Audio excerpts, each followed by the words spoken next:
Em 18 de dezembro de 2014, a coligação Muda Brasil protocolou um pedido de cassação da chapa Dilma Rousseff e Michel Temer por problemas na prestação de contas da campanha presidencial. Já naquela época, foi destacado que a chapa vencedora havia sido eleita se utilizando de doações irregulares provenientes de propina.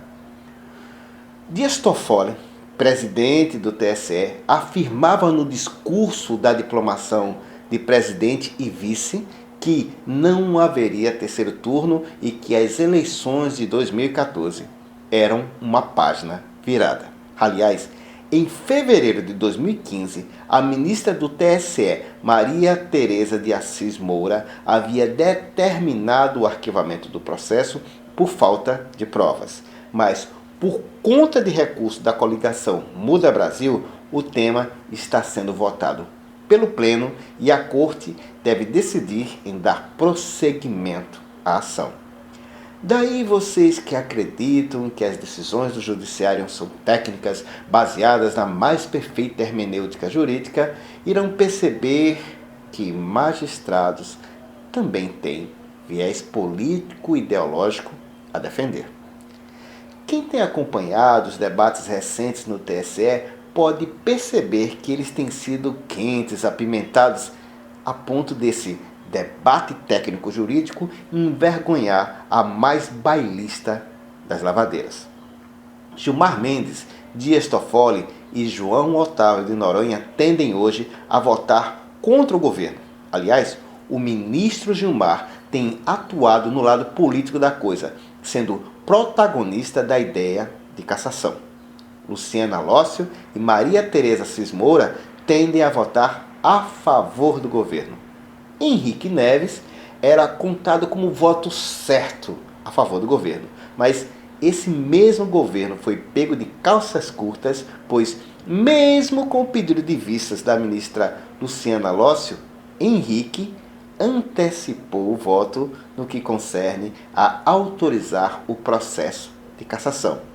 E ainda teria o ministro Luiz Fux, que já condenou todos os réus do mensalão, que significa uma chance muito grande de voto contra o governo no que concerne também a cassação.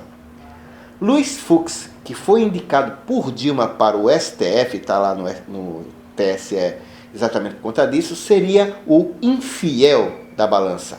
Quando eu falei sobre impeachment, eu falei também na dificuldade técnica da utilização desse instrumento e também que se Dilma caísse, quem assumiria era o presidente da Câmara ou outro dentro da linha sucessória. E seriam convocadas, obviamente, novas eleições. Porém, agora nós estamos falando de outro instituto diferente, estamos falando de outra coisa que não depende do voto do Congresso e que, via de regra, não haveria recurso eficaz nem para o STF. Se o TSE caçar a chapa vencedora, Dilma e Temer, resta uma discussão jurídica de quem assumiria. E o TSE já deu indícios do que vai acontecer. E para explicar isso, eu cito o processo contra o governador do Maranhão, o Jackson Lago, que foi cassado. E mesmo tendo assumido em 2007, a cassação se deu em abril de 2009, quem assumiu foi a segunda colocada nas eleições, Rosiana Sarney. Como pode-se ver, saiu um suposto corrupto, né, e assumiu uma suposta honesta. Legal. Assim, Aécio Neves pode ser o seu futuro presidente da República em breve, né? E não, isso não é matéria do sensacionalista.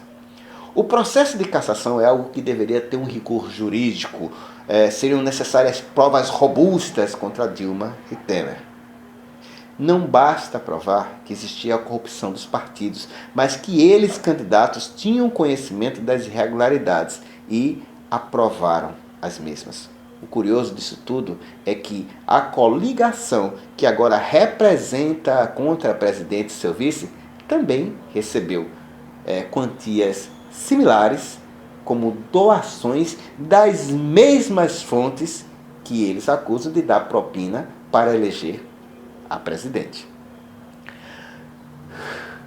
Minha opinião sobre isso tudo é que estão querendo lavar a sujeira do país com um detergente à base de carvão.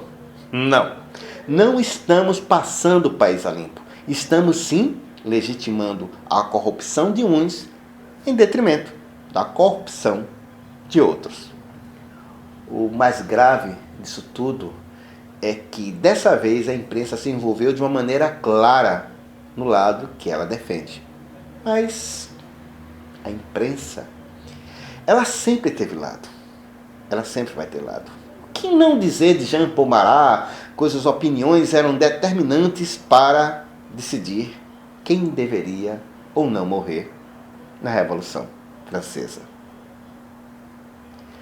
No país onde uma central sindical grita: Cunha, guerreiro do povo brasileiro, que Deus nos guie.